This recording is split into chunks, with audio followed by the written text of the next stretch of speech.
안녕하세요. 얼마 전에 이혼에 성공한 돌싱입니다. 이렇게 글을 적게 되기까지 마음고생이 많았어요. 그래도 이렇게 극복해서 사연글을 작성하게 되었으니 정말 다행인 거죠. 저와 남편은 어려서부터 친하게 지낸 동네 소꿉친구였습니다. 아버지끼리 같은 고향 출신이라 같은 향후회에 다니셨거든요. 가족끼리도 자주 만났기에 어릴 때는 저희 부부도 자주 만나게 됐죠. 사춘기 때는 좀 멀어졌지만 사회인이 되어 다시 만났을 때는 서로에게 관심이 있어 연인으로 발전했습니다. 저희 집이 살짝 더 잘 살았기에 시부모는 처음에는 무척 잘해주었어요. 그런 저의 완벽할 것 같았던 결혼 생활에 금이 간 것은 단 한 가지 문제 때문이었습니다. 아가, 도대체 몇 년 동안 우리를 더 기다리게 할 참이냐? 너 시집 오기 전에 호언장담을 했어. 떡두꺼비 같은 손주 척하니 안겨주겠다고. 죄송해요, 아버님. 저희도 이래저래 노력은 하고 있는데 잘 안 생기네요. 으이그, 대체 이게 뭐냔 말이야. 우리 정우 3대 독자야. 자식은 많이 낳아도 모자란데 어찌 단 한 번도 소식이 없어. 손주 타령하는 시부의 모습을 보는 것도 이때쯤엔 지겨워지고 있었습니다.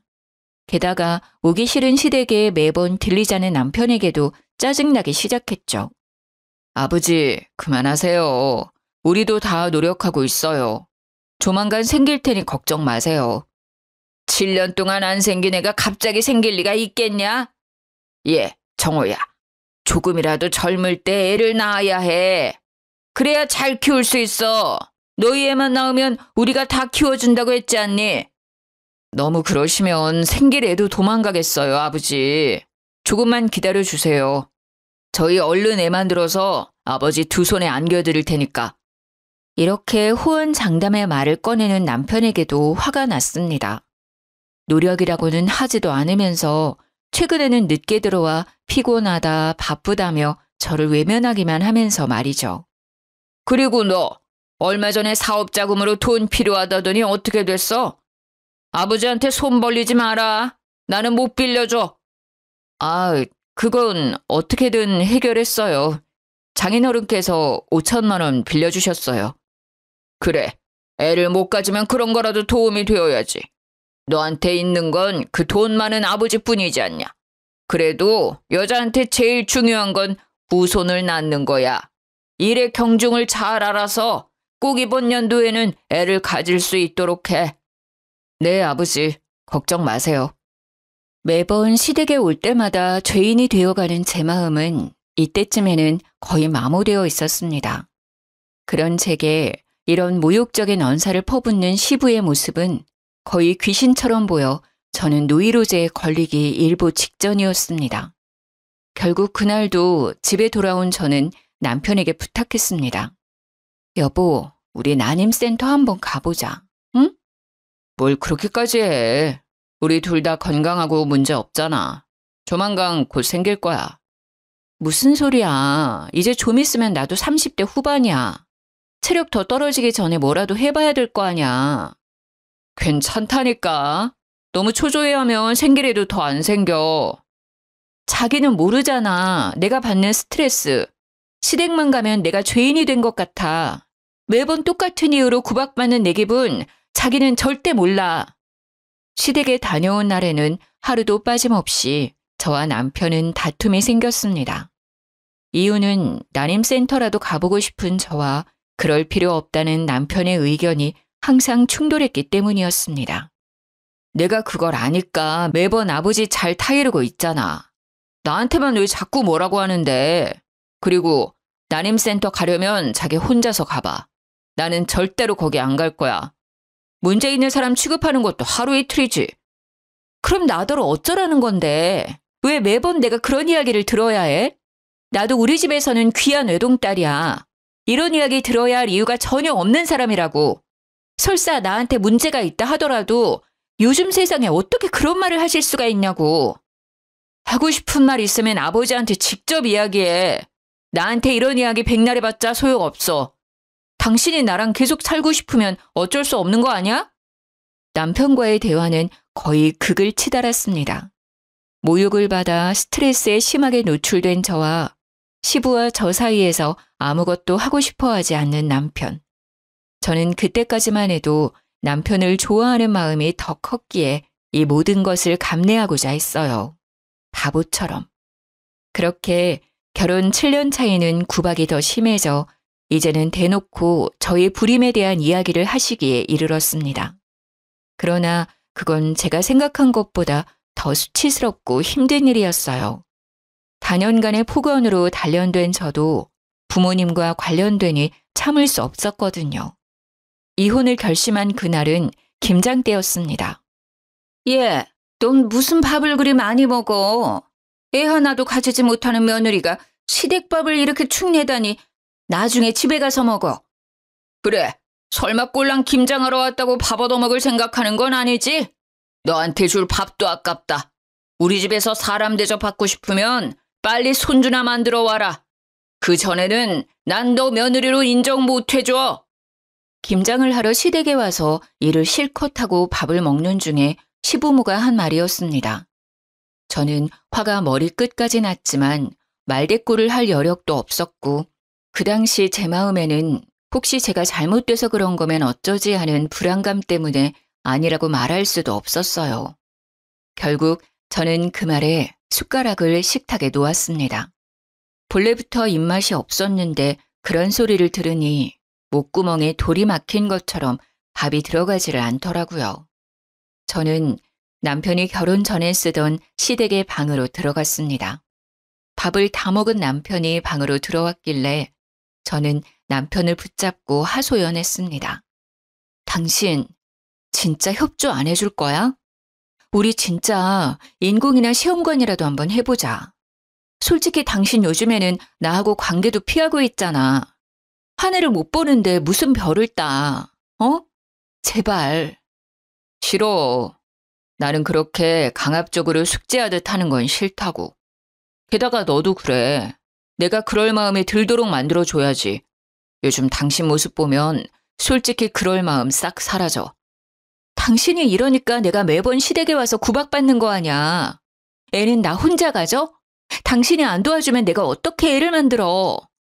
그러니까 당신은 왜 매번 내가 안 해줘서 그렇다고 말하는 거야. 당신한테 문제가 있는 걸 왜 나한테 이런 식으로 이야기하냐고. 그럼 당신은 왜 당신이 문제 없다고 말하는데? 우리 둘 다 검사도 한 번 안 해봤는데 당신이 그걸 어떻게 알아? 너희 둘 뭐 하는 거야? 우리의 언성이 높아지자 결국 시부모가 방 안으로 들어왔습니다. 그 눈빛에는 저를 향한 못마땅함과 화가 가득했어요. 저는 눈을 감으며 한숨을 푹 쉬었습니다. 애도 못 가지는 며느리 주제에 목청은 왜 이리 커? 애를 가지고 싶으면 네가 노력을 해야지. 왜 멀쩡한 남편을 잡아? 녹이 섞인 시부의 샤우팅에 저는 하고 싶은 말은 많았지만 꾹 참았습니다. 친정아버지와 친구인 시부의 기분을 상하게 만들고 싶지는 않았어요. 그러나 그런 제 노력에도 불구하고 시부는 결국 사고를 치시더군요. 그날 저녁 제게 친정어머니로부터 전화가 왔어요. 얘, 너 별일 없는 거 맞니?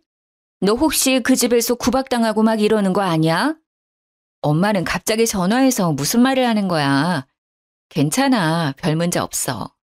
그런데 왜 갑자기 그런 말을 해?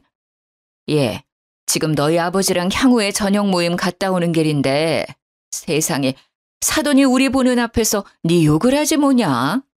그 인간이 돌았는지 사람들이 그렇게 많은데 큰 소리로 떠벌리더라니까. 뭐? 무슨 욕을 했는데? 네가 애를 못 낳는다고 며느리 잘못 들였다고 그러더라. 나 원참 볼 것도 없는 사위 그래도 딸이 좋아하는 사람이라고 용돈도 챙겨주고 사업자금까지 챙겨줬는데 남의 딸을 욕해?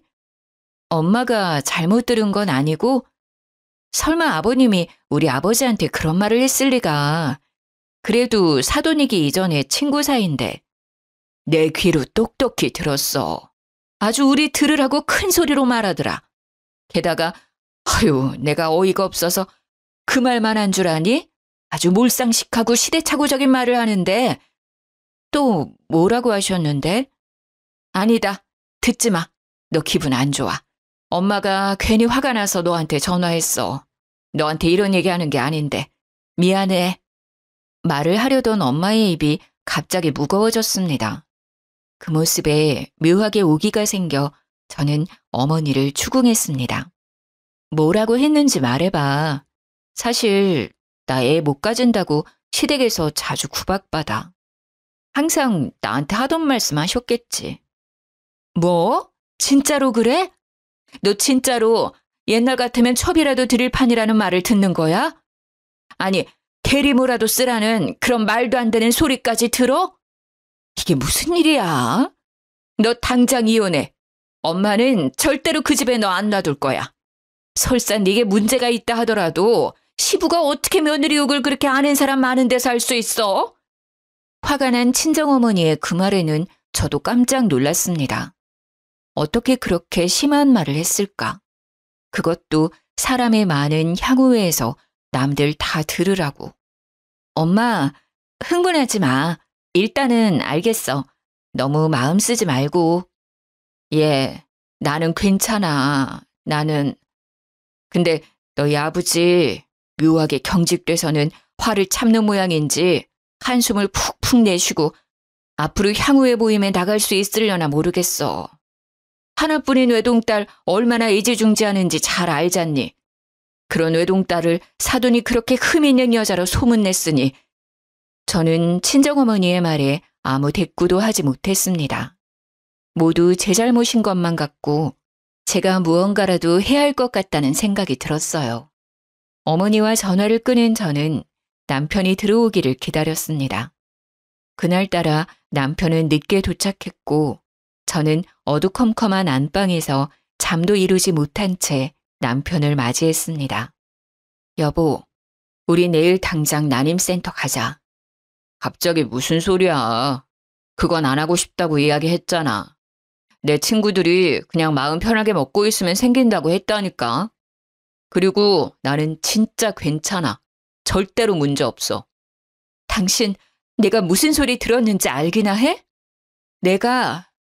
내가 뭘 그렇게 잘못했길래 우리 엄마 아빠한테까지 싫은 소리를 듣게 만들어야 하는데? 왜? 뜬금없이 무슨 소리야.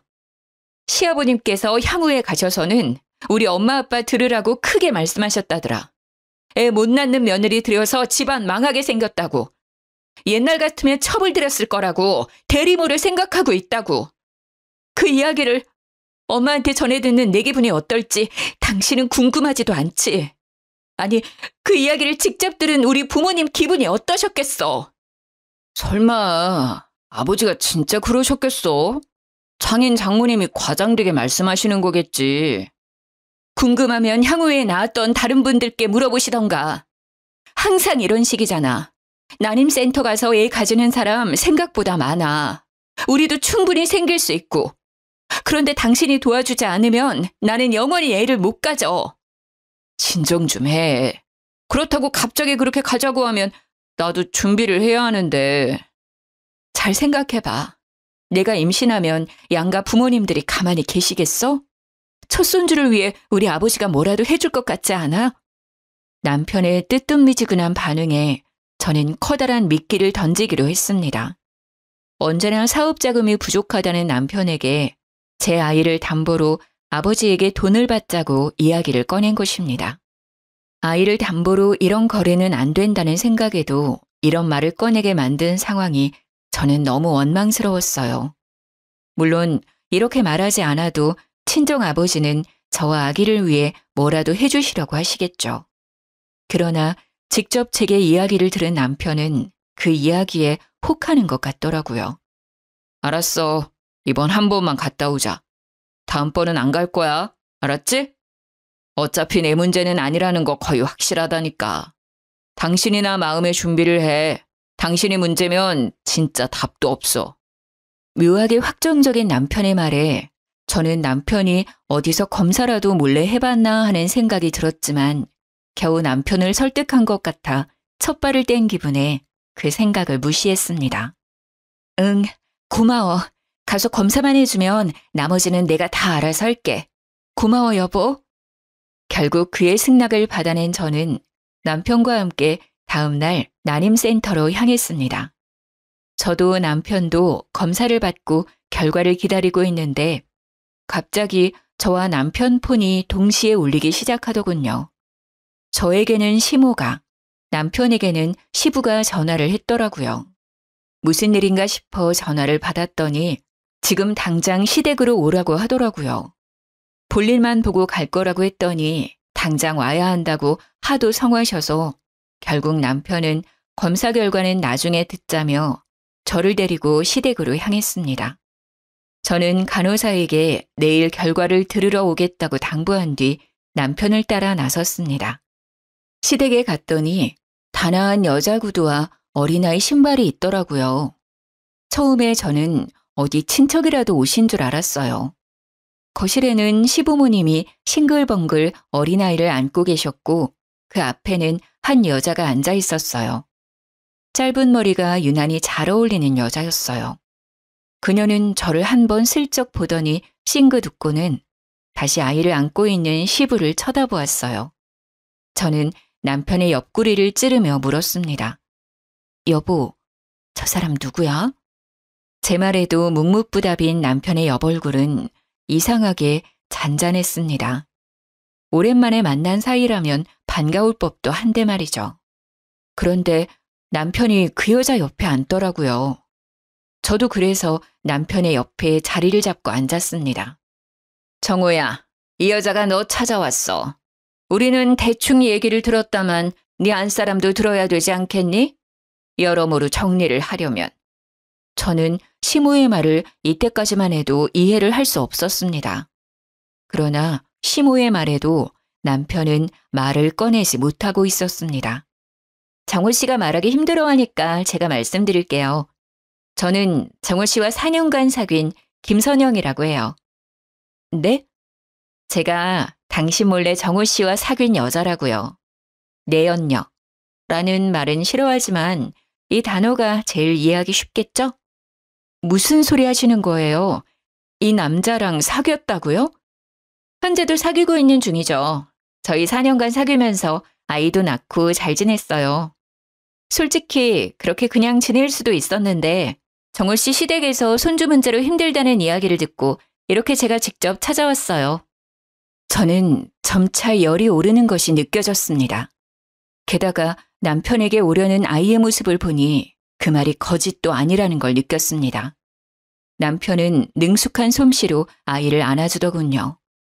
제가 보고 싶었던 광경이긴 했지만 남편 품 안의 아이가 제 아이가 아니라는 것은 기분 나쁨을 넘어 소름 끼치는 일이었습니다. 솔직히 당신도 힘들잖아요. 그냥 이쯤에서 그만하시고 저한테 그 자리를 넘겨주시는 게 어떨까 하는데 괜찮으시죠? 자리를 넘겨달라니 이혼을 하라 말인가요? 네, 그래야 제가 며느리가 되고 제 아들이 손주가 되잖아요. 어차피 애도 없고 문제 있는 당신은 여기에 있을 자리도 없잖아요. 잠시만요. 정호 씨, 당신이 말해봐. 이게 무슨 일인지. 정말 저 여자 말이 다 맞아? 저는 그 상간녀의 말을 끊었습니다. 그녀에게 듣고 싶은 게 아니었습니다. 자초지종을 듣는다 하더라도 남편의 입으로 직접 듣고 싶었어요. 맞아. 4년 전에 우리 회사 직원으로 들어왔고 그때부터 만났어. 애는 2년 전에 태어났고. 당신이 나 몰래 4년간 바람 피면서 상간녀와의 사이에서 애까지 낳았다는 게 진짜 사실이라고? 어허, 상간녀라니. 우리 손주 낳아준 귀인한테 너는 무슨 말을 그런 식으로 해? 갑작스레 나에게 호통치는 시부의 모습에 저는 어안이 벙벙했습니다. 이 말도 안 되는 상황에 제가 가해자가 된 기분이었어요. 분명히 제가 피해자임에도 이 사람들은 제가 잘못했다고 저를 다그치고 있더라고요. 지금 여기 있는 사람들 중에 제정신인 사람이 저뿐인가요?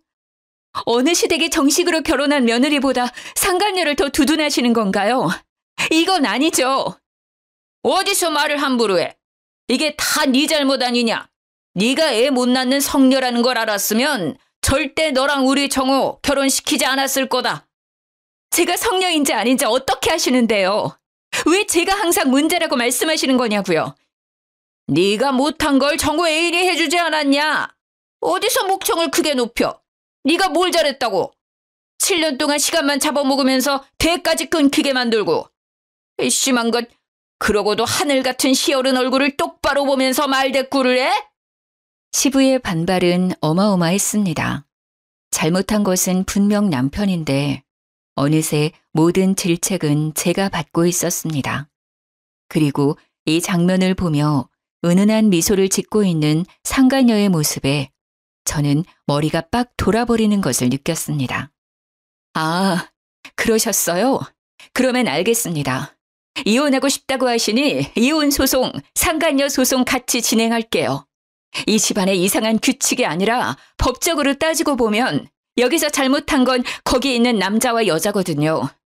그리고 회사에서 만났다면 남편이 유부남인 걸 알고 만난 거니 책임은 더 크게 지겠네요.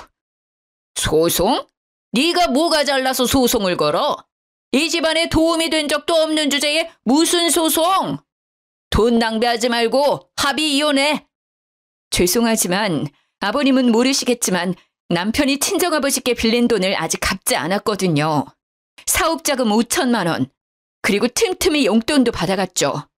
그러니 그 사업자금은 빨리 청산하시고요. 위자료 소송도 할 거니까 위자료도 꼭 준비하세요. 그리고 지금 신혼집도 친정아버지가 돈 보내줘서 산 거니까 팔아서 보태준 만큼 돌려주시고요. 정우, 너 네 장인한테 빌린 돈을 아직 갚지도 않았어? 여태까지 뭘 한 게야? 못난 것. 그거 빌려준 빌미로 그 집안에서 또 얼마나 너랑 나를 만만하게 보겠어? 죄송해요, 아버지. 몇 년 전에 빌린 건데 아직 못 갚았어요. 모자란 놈. 좋다. 그건 내가 갚아주마. 네가 이렇게 떡두꺼비 같은 아들을 안겨줬으니 내가 당연히 내야지. 그 재수 온 붙은 집안이랑 인연 끊으려면 깔끔하게 해야 안 되겠냐. 그 재수 없는 돈 돌려주고 나면 집안이 이제야 필게야. 말 한마디 한마디가 제 오장육부를 뒤집어 놓을 정도로 시부는 가차없는 말을 제게 퍼부었습니다. 매번 듣는 폭언임에도 이날따라 더 아프게 느껴졌어요. 그러면서 시부는 남편에게 안겨있는 아이를 건네받으며 제게 말했습니다. 뭐하냐? 당장 이 집에서 나가지 않고. 이제 우리는 너 며느리로 안 본다. 지금부터 우리 손주 낳아준 선영이가 우리 며느리야. 그러니 당장 우리들 집에서 썩 꺼져! 제가 할 말이네요. 저도 이런 상식 이하의 집안에 잠시라도 있고 싶지 않으니까요. 대신 돈 문제는 정확히 해결해 주세요. 하나라도 해결 안 되면 그것도 변호사 사서 소송 걸 테니까요. 아이고, 그러세요? 우리도 그 집안에 빌린 돈 필요 없어. 내가 빚을 내서라도 갚아줄 테니 우리 정우 집에 있는 짐도 빨리 싸서 나가! 그 집, 제 집이기도 해요. 나가더라도 제가 산 것들은 다 처리하고 나갈 테니 그리들 아세요. 그러나 아무도 제 말을 듣지 않고 있더군요. 아니, 들은 척도 하지 않았어요. 그저 단란한 가족처럼 서로를 바라보며 웃고 있더군요. 저는 울분을 삼키며 그 집안에서 뛰쳐나왔습니다. 친정에 돌아온 저는 패배자의 기분을 곱씹고 있었습니다. 저는 이혼과 상간녀 소송을 동시에 진행하기로 했습니다. 분명히 상대방이 유책 배우자이고 제가 피해를 본 사람임에도 시댁은 기분이 좋아 신나서 이혼 소송에 적극적으로 임하더군요. 돈 관계 깨끗하게 청산하고 새로이 가족을 만들어 살겠다는 그 적극적인 행동이 저를 더 화나게 만들었어요. 어떻게 하면 이 사람들에게 제가 느낀 기분을 조금이라도 느끼게 해줄 수 있을까 하는 마음에 매일 잠 못 이루던 그때 전화가 한 통 왔습니다. 안녕하세요. 저번에 검사하러 오신 산부인과거든요. 그때 다음날 결과 들으러 오신다고 하고 안 오셔서 연락드려요. 검사 결과상 이상이 있으니 꼭 들으러 오세요. 전에 난임 검사했던 산부인과에서 온 연락이었습니다. 가지 않으려 했지만 결과에 이상이 있다는 이야기에 설마 진짜 제 몸에 이상이 있나 싶어 당장 준비해 산부인과로 달려갔어요. 선생님, 제게 혹시 문제가 있는 건가요? 아니요. 아내분께는 큰 문제가 없습니다. 산정검사 결과도 깨끗하고 자궁도 깨끗해요. 그런데 남편분은 같이 오지 않으셨네요. 같이 들으러 오실 줄 알았더니. 아, 지금 사정이 있어서 저만 오게 됐어요. 혹시 뭐가 안 좋나요? 남성분 정자 검사 결과가 그다지 좋지 않습니다. 이 상태면 7년 동안 아무리 자연임신을 유도해도 안 될 가능성이 너무 높아요. 실제로도 생기지 않았으니 잘 아시리라 생각합니다. 요즘은 워낙 기술이 발달해서 난임은 있어도 불임은 거의 없다고 봐요. 아내분이 곧 30대 후반이시니 인공수정이나 시험관 쪽을 한번 생각해 보는 것이 어떠실까요? 남편 검사 결과가 어떤데요, 선생님? 일단 정자수가 많지 않아요. 그런데 그것보다 더 중요한 건 정자의 운동성과 직진성도 낮고 정상 정자 비율이 1% 미만이라 자연적으로는 임신이 힘들어요. 네? 혹시 임신이 되는 경우도 있나요? 정말로 아주 간혹 임신이 되는 경우도 있지만 그렇게 쉽게 가질 수는 없을 겁니다. 이 정도 수치면 거의 무정자증에 가까울 정도의 수치라. 그래도 시험관으로 하시면 의사의 말에 저는 눈이 번쩍 뜨였습니다. 그 뒤의 이야기가 눈에 들어오지 않았어요. 혹시나 그 아이가 남편의 아이가 아니지 않을까? 아니, 그 아이가 남편의 아이라 하더라도 내가 난임의 원인은 아니라는 증거를 제시할 수 있다는 생각이 들었죠. 복수를 할 수 있는 기회가 드디어 제게 온 것입니다. 아니요. 저기 선생님, 혹시 검사 결과를 집으로 보내도 될까요? 남편과 연락이 잘 안 돼서 우편으로 보내면 잘 볼 것 같거든요. 네, 그럼 나가는 길에 주소 알려주고 가시면 검사 결과 보내드릴게요. 그리고 이 정도로 안 좋은 검사 결과라도 가능성이 없지 않으니 나중에라도 꼭 찾아오세요. 저는 나가면서 간호사에게 시댁 집 주소를 알려주었습니다. 혹시나 몰라 한 통 더 남편의 회사로 보내기로 했죠. 그리고 며칠 지나지 않아 모르는 번호로 전화가 왔습니다. 여보세요? 누구세요? 저 정호 씨 와이프예요. 우리 얘기 좀 해요. 정호 씨 와이프라. 아직 이혼은 소송 중이라 그쪽은 상관여고 제가 와이프인데.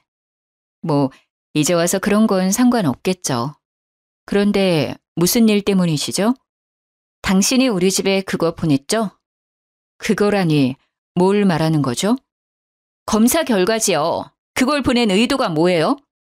의도라니. 이혼 소송 전에 검사한 건데 김정호 씨도 알아야죠. 일단 만나서 이야기해요. 급히 전화를 끊는 걸 보니 시모가 집에 있었던 모양입니다. 저는 상간녀의 모습을 보며 그녀에게 문제가 있다는 것을 짐작했어요. 그래서 그녀가 말한 약속 장소로 향했어요. 안녕하세요.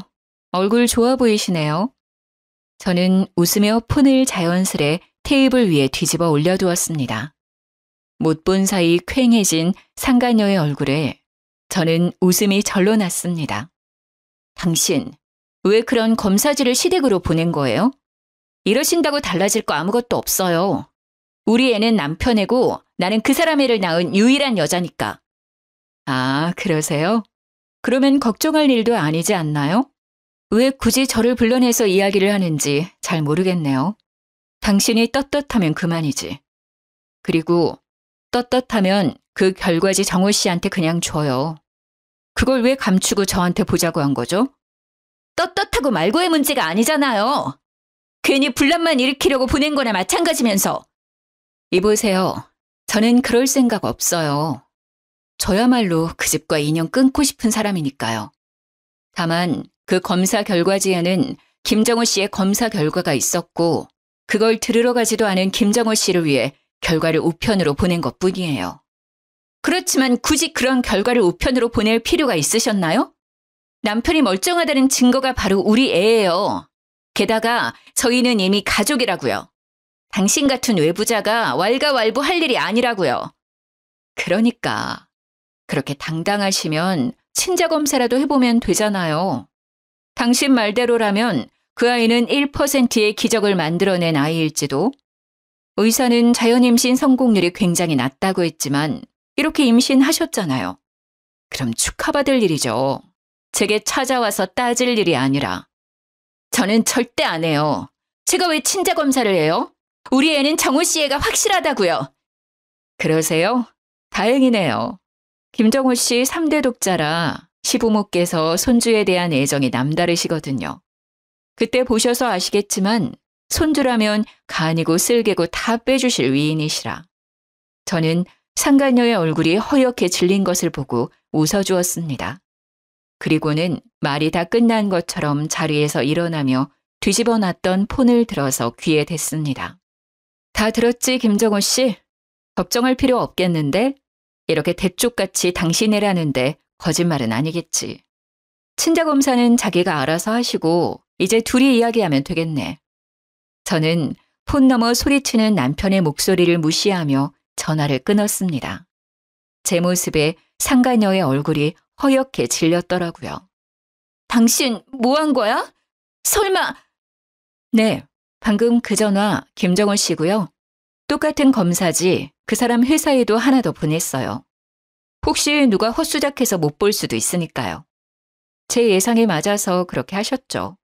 여기 들어오기 전에 전화 왔길래 우리 대화 들려준 것뿐이에요. 괜찮죠? 어차피 당신은 거리낄 것 없잖아요. 미친... 그때 그녀의 전화벨 소리가 울리는 것이 들렸습니다. 가방에서 폰을 꺼낸 상간녀의 표정이 순식간에 일그러지더군요. 분명 남편이 전화한 거라 생각한 저는 말했습니다. 그럼 두 분이서 즐거운 대화 나누세요.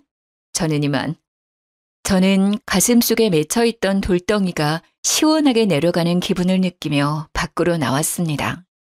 카페 창문 너머로 보이는 상간녀의 쩔쩔 매는 모습이 어찌나 보기 좋은지. 저는 피식피식 나오려는 웃음을 참느라 애썼습니다. 정말 단 하루 만에 세상이 다르게 보이더라고요.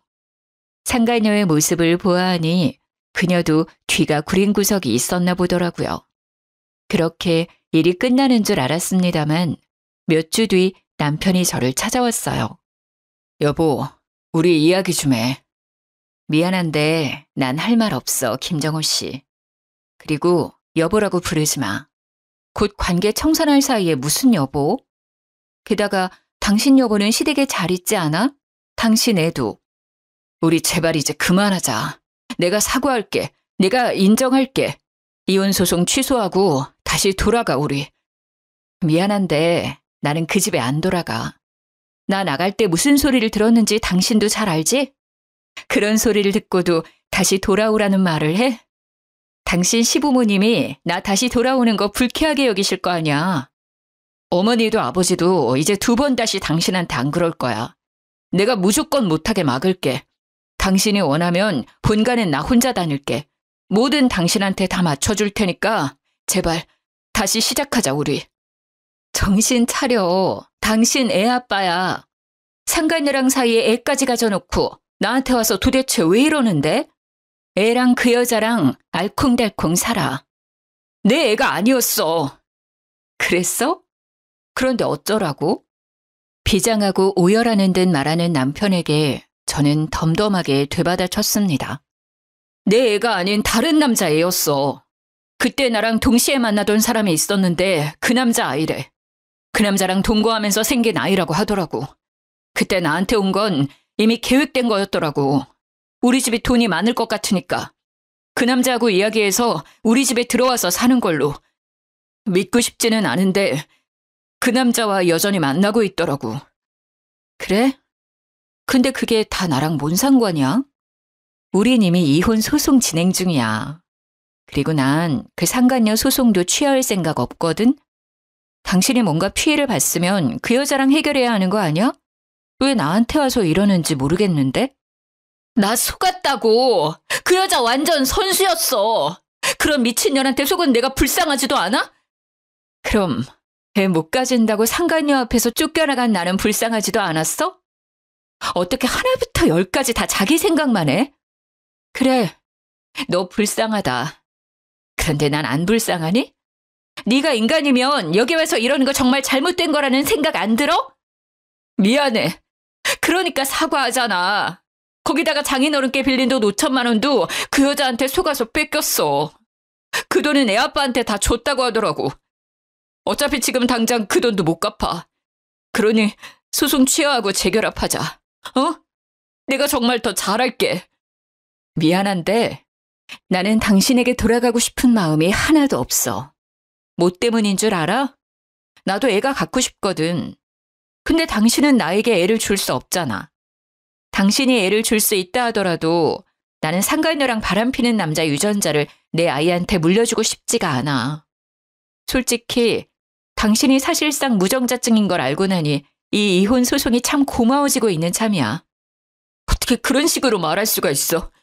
이런 모욕적인 발언을 어떻게 할 수가 있어? 내 상황 뻔히 알면서. 당신 진짜 잔인한 여자야. 그치만 맞는 말이잖아. 게다가 다른 사람들은 몰라도 당신은 그렇게 힘들어하면 안 되지. 나는 무려 7년 동안 자기네 식구들한테 시달렸거든. 5천만 원에 위자료 5천만 원 딱 준비해. 1원짜리 한 장까지 다 돌려받을 테니까. 그리고 2번 다시 이런 쓸데없는 일로 나 찾아오지 마. 저는 남편에게 으름장을 놓았습니다. 남편은 저의 강한 반발에 결국 포기하고 집으로 돌아갔습니다. 그렇게 구박하며 저를 못살게 굴 때는 언제고 이제와 돌아와 달라니 염치가 없어도 너무 없는 거죠. 그 뒤로 이혼과 상간녀 소송은 무사히 마쳐졌고 저는 제 상처를 낫게 해줄 새로운 사랑을 찾게 되었습니다. 서로 돌싱이었지만 이전의 상처 때문인지 남자 보는 안목이 높아져 다정하고 상냥한 사람을 만나게 됐습니다. 그와는 금슬이 제법 좋아 재혼해서 곧바로 임신이 되었고 연년생 둘째도 제 뱃속에 있었거든요. 아이를 키우는 건 힘들지만 저에겐 너무나도 소중한 존재라 항상 웃음이 가득했어요. 그날은 아버지 손잡고 아버지 친구 아들의 결혼식에 가게 됐습니다. 아버지는 일부러 저를 데리고 가고 싶어하는 눈치셨고 저는 이유도 모른 채 결혼식에 갔다가 이유를 알게 됐죠. 아이고, 잘 지냈나? 아들 장가가는 거 축하해. 이제 곧 손주 볼 날도 머지않았구만. 그래, 40이 다 돼서 가는 아들 장가가 이렇게 기분이 좋아. 아이고, 근데 이 귀여운 아이는 누군가? 아, 우리 손주라네. 그리고 옆에 우리 딸. 아, 그런데 할아버지가 됐다는 소식은 못 들었는데. 뭐 그렇지. 손주 봐주느라 요즘 집안이 떠들썩해. 재롱 보느라 바쁘기도 하고.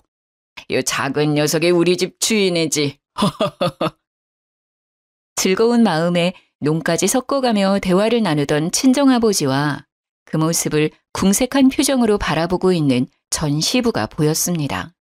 아버지는 일부러 시부의 근처에 자리를 잡고 큰 소리로 말했어요. 여기 첫째 손주는 요즘 말로 허니문 베이비라고 신혼여행에서 생겼지 뭐야. 게다가 벌써 둘째 손녀도 딸 뱃속에 있지. 뱃속 둘째가 태어나면 또 우리 부부가 바쁠 거야. 딸이 친정에서 산후조리를 하고 싶다고 해서 말이지.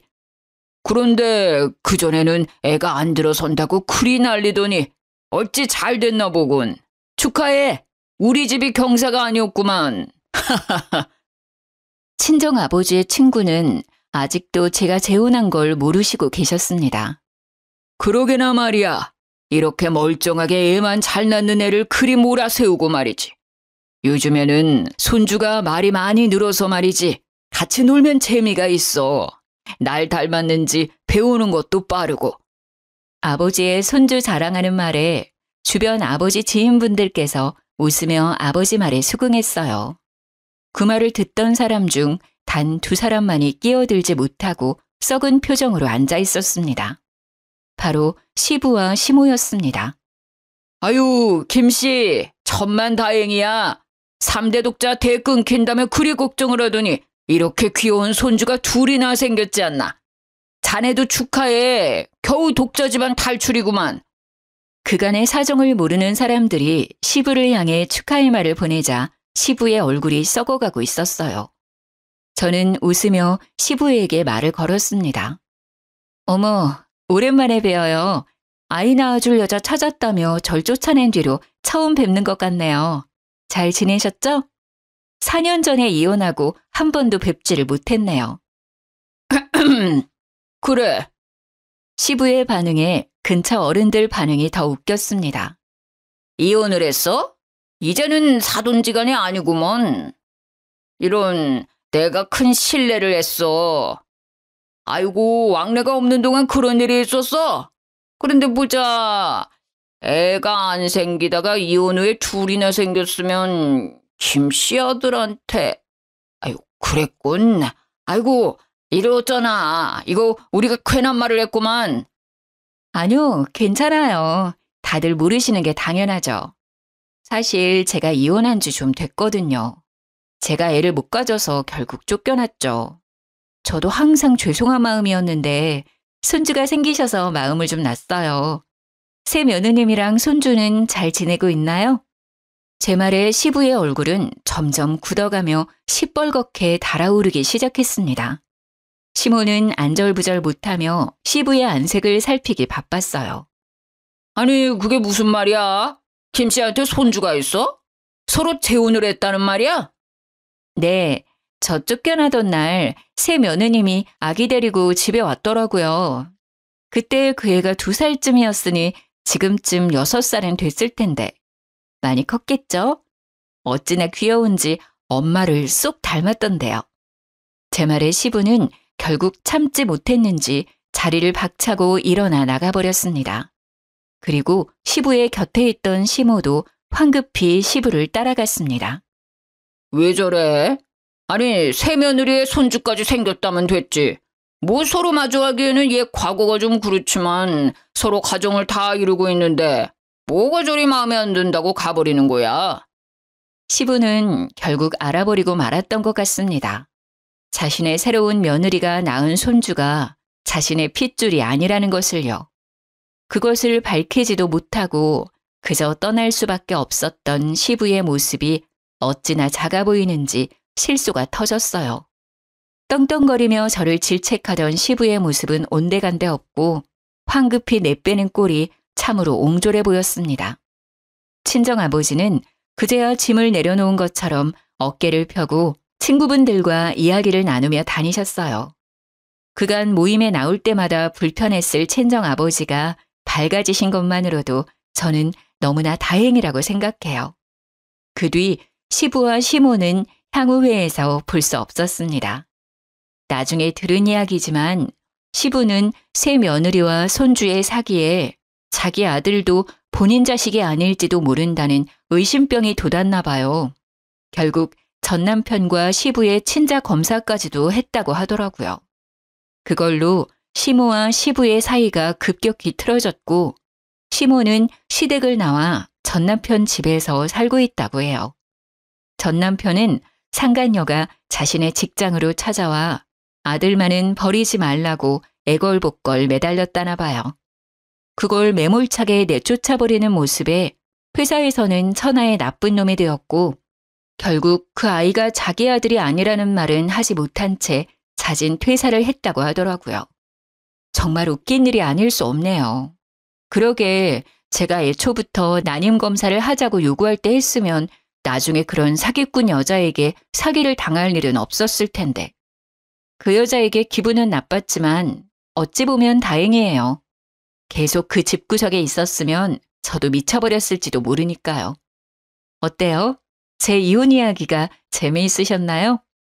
사실 저도 가끔 이 일을 떠올리면 웃길 때가 있어요. 제가 행복하다는 반증이겠죠? 지금까지 저와 함께 웃어주셔서 감사해요. 그리고 이번에는 꼭 행복해질게요.